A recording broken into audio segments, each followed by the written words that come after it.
اگلا واقعہ یہ کہتا ہے کہ اب تم ایک بستی میں داخل ہو جاؤ، فَكُلُوا مِنْهَا حَيْثُ شِئْتُمْ رَغَدًا، اور اس بستی میں داخل ہو چکنے کے بعد جہاں سے جی چاہو مزے سے کھاؤ پیو، شئتم یعنی یعنی چاہنا، رغدن مزے سے، بافراغت طریقے سے، سہولت سے، یعنی تمہیں فراوانی سے ایک چیزیں ملیں گی وہاں اس بستی میں داخل ہو جاؤ۔ اور جب تم داخل ہوگے وَادْخُلُوا الْبَابَ سُجَّدًا، داخل ہوگے تو سجدہ کرتے ہوئے داخل ہونا، وَقُولُوا حِطَّةٌ نَغْفِرْ لَكُمْ خَطَايَاكُمْ، اور داخل ہوتے وقت اس بستی میں اللہ تعالیٰ کی ذات سے استغفار چاہنا، اور اللہ تعالیٰ کی ذات تمہیں تمہاری خطائیں معاف کر دے گی، وَنَسَنَزِيدُ الْمُحْسِنِينَ، اور پھر اس کے بعد جو اچھا رویہ اختیار کریں گے ہم انہیں مزید نعمتوں سے جو ہے نا نوازیں گے، ہم ان کے لیے مزید جو ہے چیزیں مہیا کریں گے۔ یہاں اس آیت نمبر 58 کے اندر اگر دیکھیں تو یہاں لفظ آیا ہے کریا۔ کریا جو ہے چھوٹے دیہات کے لیے بھی آتا ہے لفظ، اور بڑے علاقے کے لیے یا بڑی بستی کے لیے یہ سب آ جاتا ہے۔ یہاں پہ جو کریا کا لفظ ہے یہ اگر آپ دیکھیں تو یہ وہ پہلو ہے جس میں یہ بتایا جا رہا ہے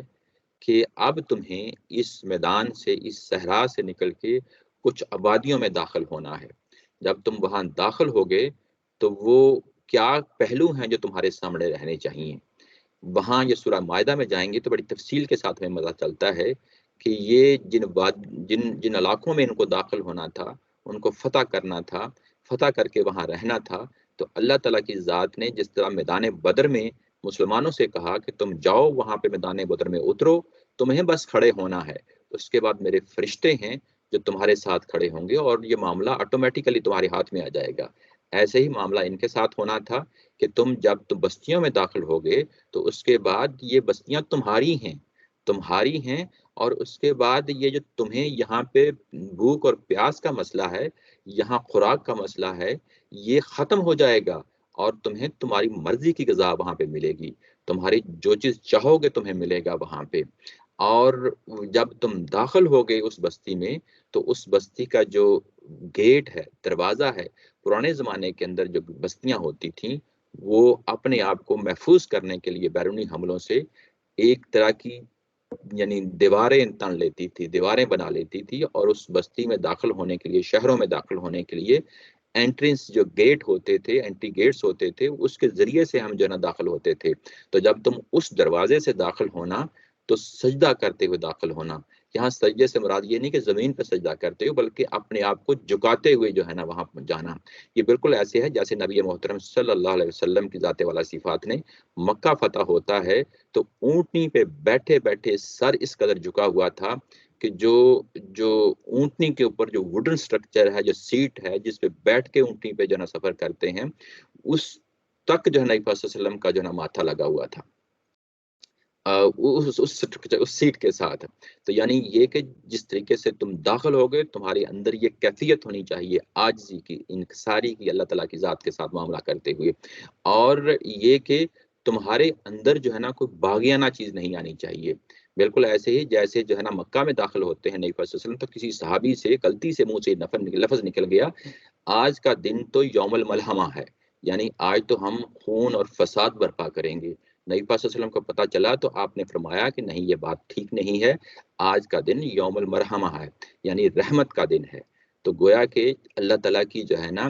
عاجزی، انکساری، اور اس کے بندوں کے ساتھ بھی عاجزی اور انکساری کے ساتھ پیش آنا ہے، یہ معاملہ ہے جو ان کو کہا جا رہا ہے۔ اور جب یہ تم داخل ہوگے تو اللہ سے استغفار کرتے ہوئے داخل ہونا۔ حتہ کا لفظ جو ہے اس کا معنی ہوتا ہے جھاڑنا۔ تو یہ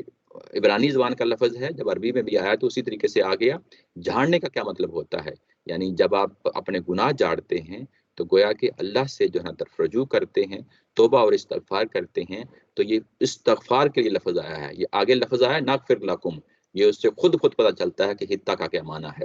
تو ہم تمہارے گناہوں کو معاف کر دیں گے، خطایاکم، تمہاری جو ہے نا خطاؤں کو ہم معاف کر دیں گے، اور تم نے ویسے ہی زندگی گزارنی ہے جیسے تم داخل ہوتے وقت زندگی گزارنی ہے۔ داخل ہوتے وقت عاجزی اور انکساری والا معاملہ ہے، اور جب داخل ہو جاؤ گے تو وہاں پہ بھی عاجزی اور انکساری اپنے اللہ کے سامنے بھی اور دوسرے انسانوں کے ساتھ معاملہ کرتے ہوئے بھی، یہی تمہاری زندگی کا جو ہے نا وتیرہ ہونا چاہیے اس بستی میں داخل ہونے کے بعد۔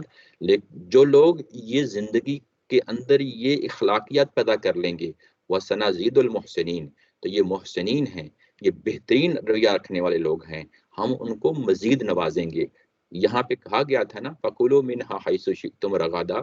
تم با فراغت با سہولت جو چاہو گے تمہیں ملے گا۔ اب یہ ایک بیس لائن کے طور پہ یہ چیز دی جا رہی ہے، لیکن تمہارے اندر جو اچھے کردار کے، اعلیٰ کردار کے، عاجزی اور انکساری کے ساتھ معاملہ کرنے والے لوگ ہیں، جب وہ لوگ اپنے اس معاملے کو آگے بڑھائیں گے، اپنے اندر خلوص پیدا کریں گے، تو ہم ان کو مزید نوازیں گے۔ بس یہاں تک نہیں رہنے دیں گے، بلکہ اپنی نعمتوں کی بارش برسا دیں گے تمہارے سامنے۔ فَبَدَّلَ الَّذِينَ ظَلَمُوا قَوْلًا غَيْرَ الَّذِي قِيلَ لَهُمْ، اور ہوا یہ کہ ان لوگوں نے یہ جو بات کہی گئی تھی اوپر استغفار کی،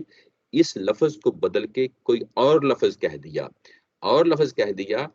گویا کہ انہوں نے اس چیز کا اظہار کر دیا کہ ہم اپنی سرشت میں ہے ہی بدبخت ہیں، بد نصیب ہیں، باغی ہیں۔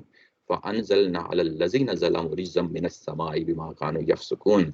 اور ان کی ان باغیانہ کوششوں کی وجہ سے، ان کی اس ناشکریوں کی وجہ سے، یہاں پہ یفسقون کا لفظ آیا ہے، فسق، یہ فسق ناشکری کے لیے آیا ہے، ان کی ان ناشکریوں کی وجہ سے، ان کی ان حرکتوں کی وجہ سے ہم نے آسمان سے ایک آفت ان کے لیے اتاری۔ یہ رجز کا لفظ آیا ہے، رجز کا مطلب ہوتا ہے یعنی عذاب، ان کے لیے ہم نے عذاب اتارا ہے، یعنی آسمان سے عذاب اتارا ہے۔ کیا مطلب؟ یہ اسی طریقے سے محاورہ ہے جیسے ہم اپنی اردو زبان میں استعمال کرتے ہیں کہ قہر ٹوٹ پڑا آسمان سے، اللہ کا عذاب اتر آیا، اللہ کی کوئی آفت اتر آئی آسمان سے۔ جس طرح پینڈیمک کا دور ہے، ایسے ہی ظاہر ہے کہ ہم بیان کر رہے ہوتے ہیں کہ یہ اللہ کا عذاب ہے، تو ایسے ہی ان کے اوپر کوئی عذاب نازل ہوا تھا۔ ہمیں معلوم ہوتا ہے بائبل سے یہ کہ وہاں پہ طاعون کی بیماری پھیلی تھی، اور ایک حدیث سے بھی ہمیں معلوم ہوتا ہے کہ طاعون کی بیماری پھیلی تھی ان کے، اور اس طاعون کی بیماری کی وجہ سے یہ تقریباً 24,000، بائبل کی اپنی جو ہے نا سٹیٹمنٹ ہے، قرآن مجید کی نہیں، کہ 24,000 لوگ جو ہے نا یہاں پہ مارے گئے، ان کے مارے گئے۔ اور بائبل میں ہمیں یہ بھی پتہ چل رہا ہے کہ یہ جو معاملہ ہے گیٹ کے اندر داخل ہونے کا، اس کے علاوہ بھی انہوں نے جرائم کیے تھے۔ یہ لفظ آیا ہے نا کانو یفسقون، تو یہ ایک جمع کا صیغہ ہے، تو جمع کے صیغے میں ہو سکتا ہے کہ اور بھی انہوں نے کام کیے ہیں۔ تو بائبل سے ہمیں پتہ چلتا ہے کہ انہوں نے مقامی عورتوں کے ساتھ زنا کاریاں کی، مقامی لوگوں کے ساتھ جو ان کی دیویاں تھیں ان کی پرستش کی، ان کی دیویوں پہ قربانیوں کے چڑھاوے چڑھائے۔ تو یہ وہ چیزیں تھیں، یہ جو چیزیں ان کو منع کر دی گئی تھیں، وہ چیزیں وہ وہاں جا کے بھی دہراتے رہے، تو جس کے نتیجے میں اللہ تعالیٰ کی ذات نے ان کو عذاب کے اندر دھر لیا۔ آگے بڑھتے ہیں۔ اس کے بعد یہ کہا گیا کہ یہ نمبر 7 ہے واقعہ یہاں پہ، وَإِذِ اسْتَسْقَىٰ مُوسَىٰ لِقَوْمِهِ فَقُلْنَا اضْرِب بِّعَصَاكَ الْحَجَرَ، اور ہم نے یہ کہا کہ اے موسیٰ، جب ان کو پانی کی ضرورت پڑی، یہ پانی کی ضرورت کہاں پڑی؟ یہ دوبارہ جو ہے نا صحرا میں آ جاتے ہیں۔ یہ جو درمیان میں ایک علیحدہ واقعہ بیان ہوا ہے، میں اس کے بعد میں تو جو ہے نا بیان کرتا ہوں کہ اس کی کیا وجہ ہے کہ وہ تاریخی طور پہ بعد کا واقعہ جو ہے نا درمیان میں رکھ دیا گیا، یہ بات میں بتاتا ہوں۔ پہلے یہ کہ یہ بات جو ابھی ہے اس کو پڑھ لیتے ہیں،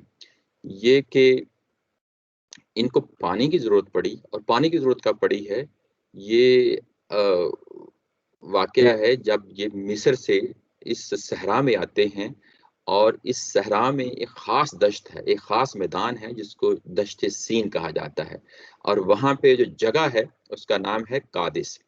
قادس کی جگہ پہ جب یہ لوگ پہنچے، یعنی یوں ہی سمندر پار کرتے ہیں، تو کھانے کے لیے ظاہر من و سلوہ اترتا ہے، تو پینے کے لیے ان کے ظاہر پانی کی ضرورت تھی، تو اس کے لیے یہاں پہ موسیٰ علیہ السلام کو یہ حکم دیا جا رہا ہے کہ اب اپنا عصا ماریں، اور عصا مارنے کے بعد کیا ہوگا؟ فن فجرت من حسنۃ عشرۃ عینا، وہاں سے 12 چشمے پھوٹ نکلتے ہیں۔ 12 چشموں کا کیوں نام لیا گیا؟ وہ آگے جو ہے نا یہ حصہ آیت کا وہ بتا دیتا ہے، قد علم کل اناس مشربہم، ان کے 12 قبیلے تھے،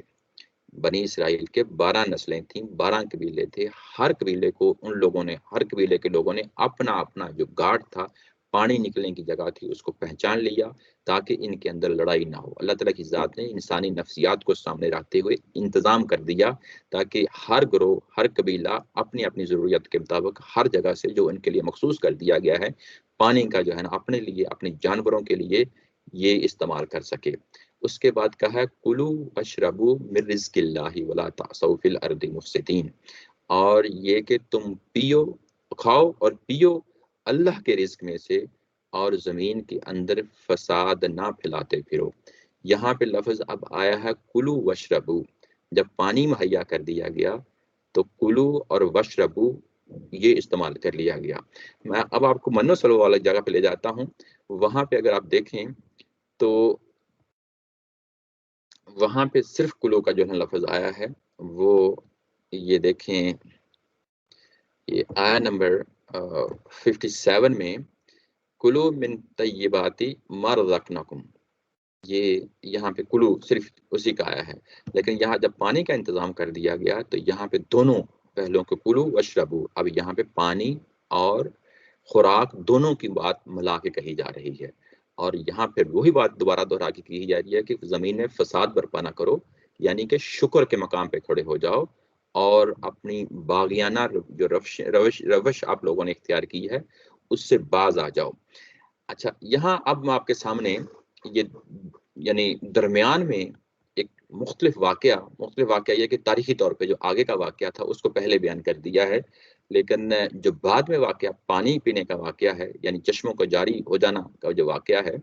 وہ بعد میں نمبر 7 پہ جو ہے نا پیش کیا ہے۔ نمبر جو 6 پہ ہے، یہ اگر آپ دیکھیں تو یہ تاریخی طور پہ بعد کا واقعہ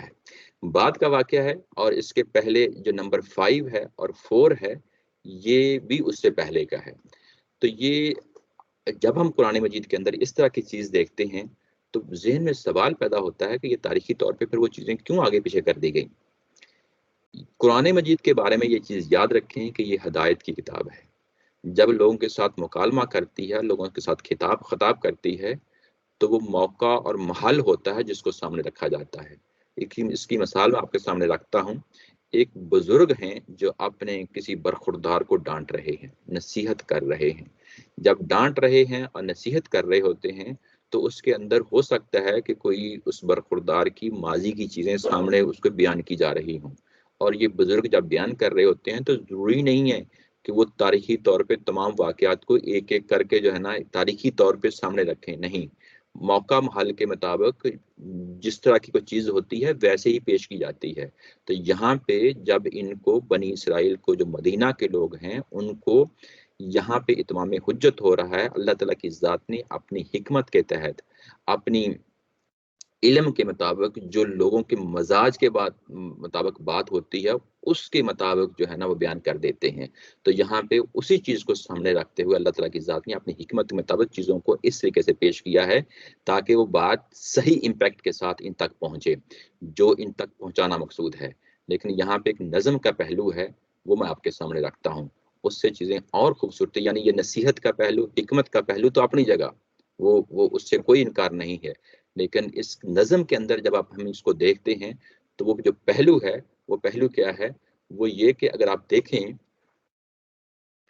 کہ یہاں پہ نمبر 4 میں اللہ کی ذات کا انکار، نمبر 5 میں اللہ کی صفات کا انکار، اور اس سے پہلے جو چیز تھی نمبر 3 میں جو جناب بیان کی گئی تھی، سوری نہیں، نمبر 5 کے اندر ہی، نمبر 5 کا جو واقعہ ہے جس میں یہ بادلوں کا سایہ کرنا اور ان کے اوپر من و سلوہ کا آ جانا، بادلوں کا سایہ کرنا، من و سلوہ کا آ جانا، یہ کوئی مستقل چیز نہیں تھی، یہ پاسبل ہے نا، یہ ساری چیزیں، یعنی ایک مناٹنی پیدا ہو جاتی ہے، بندہ کھاتے کھاتے جو ہے نا تنگ پڑ جاتا ہے، اور وہ آگے بھی واقعہ آئے گا ایک اور جس میں جو ہے نا یہ اس چیز کی شکایت کر رہے ہیں کہ ہمیں بس یہی کھانے کو دیا جا رہا ہے، ہمیں کوئی اور بھی چٹخارے والی چیزیں بھی دی جائیں، تو وہ تو آگے واقعہ آئے گا۔ لیکن یہاں پہ ایک طرح کی وہ جو کیفیت پیدا ہو جاتی ہے انسان کے اندر، اس چیز کے حوالے سے میں توجہ دلانا چاہتا ہوں کہ جب ان کے اوپر بادلوں کا سایہ کیا گیا اور من و سلوہ دیا گیا، اور بس بات اتنی ہی نہیں تھی، بات یہ تھی کہ ان کو بتا دیا گیا تھا کہ مستقبل میں تمہیں اور بھی بہت کچھ ملنے والا ہے، یہ اللہ کی جو نعمتیں ہیں یہ وقتی انتظام ہے، یہ کوئی مستقل انتظام نہیں ہے، جو مستقل انتظام ہے وہ تمہیں آگے کریا میں داخل ہونا ہے، جب تم کریا میں داخل ہوگے تو وہاں پہ تمہارے کھانے پینے کا کیا، تمہاری زندگی کے انتہائی جو بھی لوازمات ہو سکتے ہیں وہ سارے کے سارے تمہیں دستیاب ہوں گے۔ وہ آگے واقعہ نمبر 6 میں بیان ہوا ہے۔ وہ جب تم اس بستی میں جاؤ گے تمہیں وہ سب کچھ ملے گا جو تم چاہتے ہو وہاں پہ۔ اور اس کے بعد پھر جو ہے پھر واقعہ لایا گیا پانی کا، جو یعنی چشمے پھوٹنے کا۔ تو گویا کہ ان دونوں کے درمیان رکھ کے جو واقعہ ہے وہ بتانا مقصود یہ ہے کہ یہ محض اتنا ہی نہیں کہ ہم نے تمہیں خوراک کا انتظام کیا اور پانی کا انتظام کیا۔ خوراک کے لیے من و سلوا کہا اور پانی کے لیے جو ہے 12 چشموں کی بات کی۔ ان دونوں کے درمیان ایک اور واقعہ لا کے یہ بتانا مقصود ہے کہ بس یہی بات نہیں ہے جو تمہیں اس وقت مہیا کی جا رہی ہے، بلکہ ہم نے مستقبل میں تمہارے لیے بہت کچھ نعمتیں ہیں جو چھپا کے تمہاری آنکھوں سے چھپا کے رکھی ہوئی ہیں۔ اور کل کو جب جو اصل ٹارگٹ ہے، یعنی تمہیں وقتی طور پہ جو جہاں ٹھہرایا جا رہا ہے، یہ مستقل ٹارگٹ نہیں ہے کہ تم ہمیشہ جو ہے نا اسی صحرا میں رہو گے، نہیں، یہاں تمہاری تربیت ہوگی، تمہارا تزکیہ ہوگا، تمہارا تطہیر ہوگا، اور تزکیہ تطہیر کے بعد جو اصلاً بعض میں خالصتاً جو لوگ بنیں گے ان کو لے کے ہم اگلی آبادی تک لے کے جائیں گے۔ جب تم وہاں جاؤ گے تو تمہیں جو جنت نما چیز جو تمہیں دنیا میں ملنی ہے، یعنی جیسے